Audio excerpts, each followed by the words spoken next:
You know, the physicist Rutherford said that all science is either physics or stamp collecting. And my tradition as an evolutionary biologist and bird watcher lead me to agree with him completely. And yet all of my scientific career has been dedicated to trying to transform what people think of stamp collecting.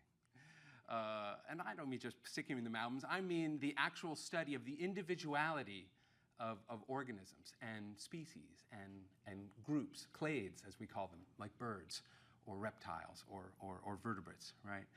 And this framework for science leads to a whole different way to look at lots of topics.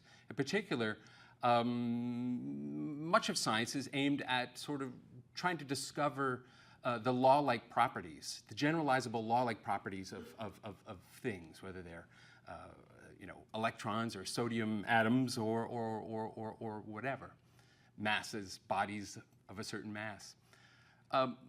But there are lots of things in nature that don't follow laws, and we call those things individuals.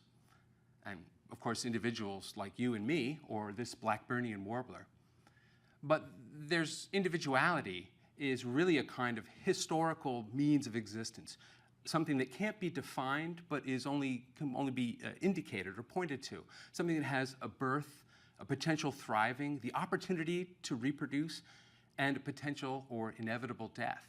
So included within these are groups like birds, or humans, or mammals, or dinosaurs, or other kinds of entities like homologs, my hand and your hand, hands, limbs, right?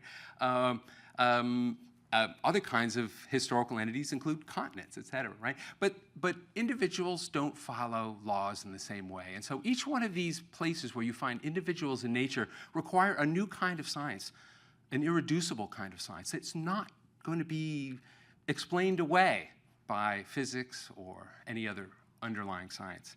So in my case, the individuals that I'm interested in are birds.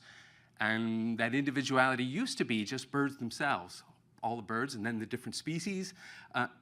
And this work is actually about a new level of individuality. What's happening in the heads of birds, right?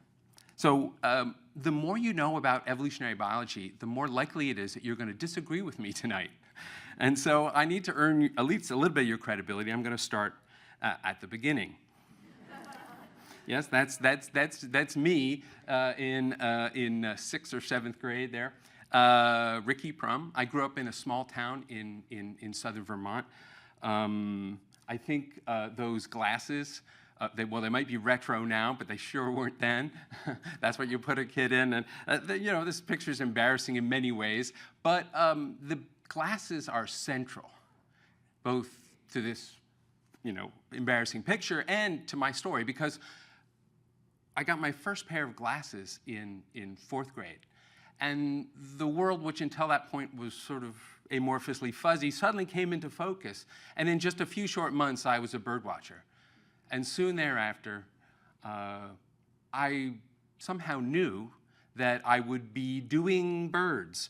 Of course, nowadays, if a child shows any advanced or specific interests, you shower them with information and resources. And in those days, it was just like, great, the kid's into birds, So anyway, so I didn't really know what that meant, but I had a life list, a counting of the individual species you've seen, and now I'm unfit for any other kind of employment, right? And lucky there's a place for people like me, and in academia.